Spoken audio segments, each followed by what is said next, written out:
otherwise would be illegal or not allowed to be done.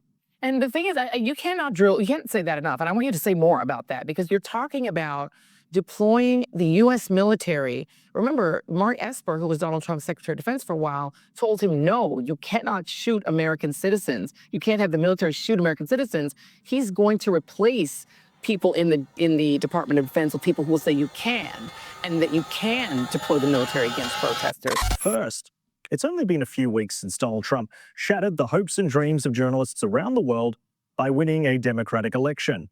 But one network, which honestly spent years referring to Trump as a Nazi and a risk to democracy, well, at least now it's trying to be balanced. Over the past week, Joe and I have heard from so many people, from political leaders to regular citizens, deeply dismayed by several of President-elect Trump's cabinet selections, and they are scared.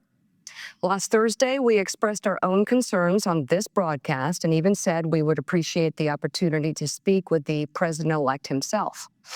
On Friday, we were given the opportunity to do just that. Cue the anger and outrage from their own left-wing audience. And MSNBC's Morning Joe hosts didn't just speak to Trump, they went right into the belly of the beast. Joe and I went to Mar-a-Lago to meet personally with President-elect Trump. It was the first time we have seen him in 7 years. Now, we talked about a lot of issues, including abortion, mass deportation, threats of political retribution against political opponents, and media outlets. We talked about that a good bit. And it's going to come as no surprise to anybody who watches this show, has watched it over the past year or over the past decade, that we didn't see eye to eye on a lot of issues, and we told him so. What we did agree on was to restart communications. As if Trump would care whether he communicates with MSNBC or not. But MSNBC viewers clearly cared, with the New York Post reporting that less than an hour after this segment aired, viewers abandoned the network. Ratings for the program dropped 38% in the 25 to 54 demographic, which the Post also points out is a demographic that advertisers target. And I wonder why they turned off. You might think a journalist meeting the president-elect is a normal thing, and you'd be right. But the confusion, of course, is that this network has spent years attacking Trump as a threat.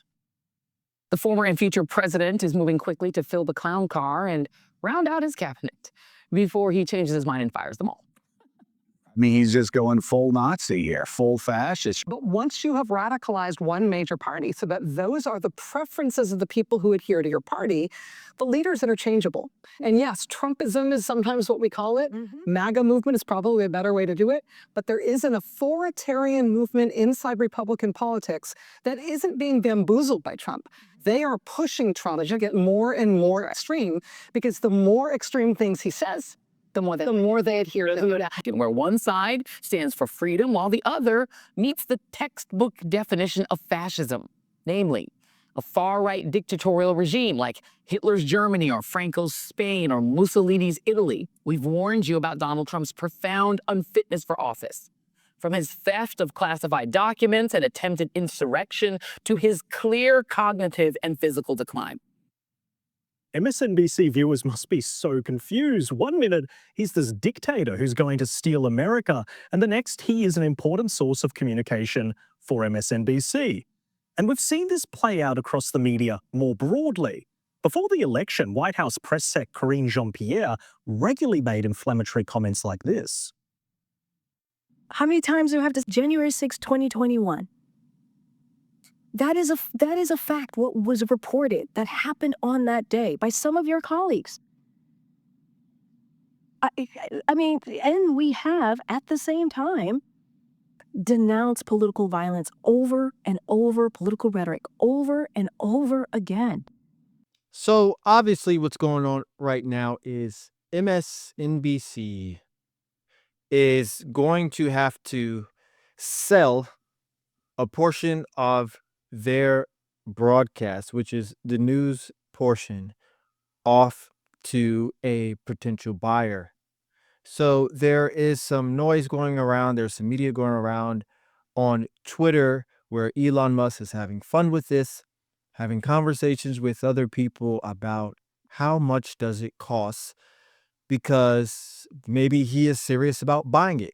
Now, I've said this before, and I said this a long time ago, that when CNN was up for purchase a few years ago, Elon Musk should have not bought Twitter, but he should have bought CNN, because it's a much important tool when it comes to the narrative of information that people are receiving in society. It has a much more higher impact. Nevertheless, Twitter was bought, and it was a decent move. Now, the next move would be good if he could buy MSNBC, revamp it into a decent and more impartial news network where information could be properly viewed. As we see over the years, MSNBC has given a lot of crazy and ridiculous rhetoric about Trump. And as we see forward, same thing that happened to CNN before is when the election is over and a new president comes into play, these networks lose dramatic viewership because people are no longer interested in hearing about negative, visceral, and false and ridiculous narratives about Trump. Trump's bad this, Hitler this, and Hitler that. So to add into that, we can see that Rachel Maddow is going to get her salary decreased by $5 million, which really isn't that much compared to the overpriced amount that she was getting paid in general. And then on top of that, we see there's a layoff coming when it comes to Comcast, who is the holding company of MSNBC, which they're going to have to lay people off. And a change of the guard again with someone else getting ready to buy MSNBC because of this action that's occurring. And again, as we see, the viewership has dropped off dramatically because of the fact they don't have Trump to kick around with the crazy rhetoric anymore. Let's just look at this recent clip that was said by Reid to top it all off. Is advocating for is the elimination of all the post-Watergate norms in order to weaponize the DOJ. And he also is somebody that's advocating for deploying the military against U.S. citizens in order to quell dissent or protests. So when you have a guy like John McEntee and that database, part of the pre-vetting isn't just, oh, they check off all the boxes in terms of like their professional skills. It's also that, oh, they're sufficiently loyal that they will allow us to do all these things that otherwise would be illegal or not allowed to be done.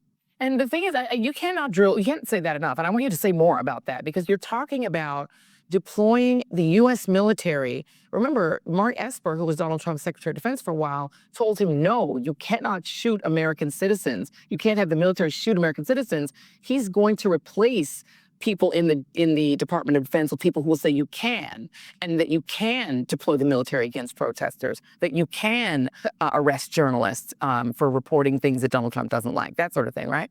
That is exactly right.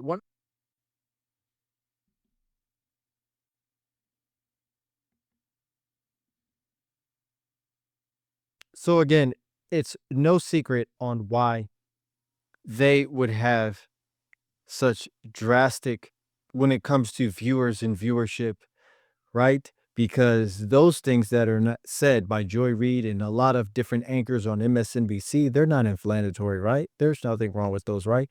Those are perfectly sound, objective comments to make about Trump. Well, no, they're not. And that's why they're in the tank. And that's what happens. As Warren Buffett has said and been quoted epically before, which is, you don't know who's skinny dipping until the tide recedes, which essentially means that when the tide has not receded and the ocean is fine, everything looks normal. But it's not until the tide recedes to where you actually see all of the incorrect and wrong things that were happening, such as people who were exposed. And this company is exposed as of now with all the crazy rhetoric things to say. They're not a news station. They're a punditry station. And if people want punditry, they want to hear from smart people, they go on podcasts. They don't go on the news station to get objective, impartial news when all you say is Trump, Trump, Trump, this, fascist, this, negative, this, bad, this, he wants to deploy the military to kill people. It's just absolutely ridiculous. So, thanks for watching this video. Make sure you subscribe to this channel and make sure you hit the like button. I'm Mr. Rembrandt. This is Mr. Rembrandt. See you in the next video.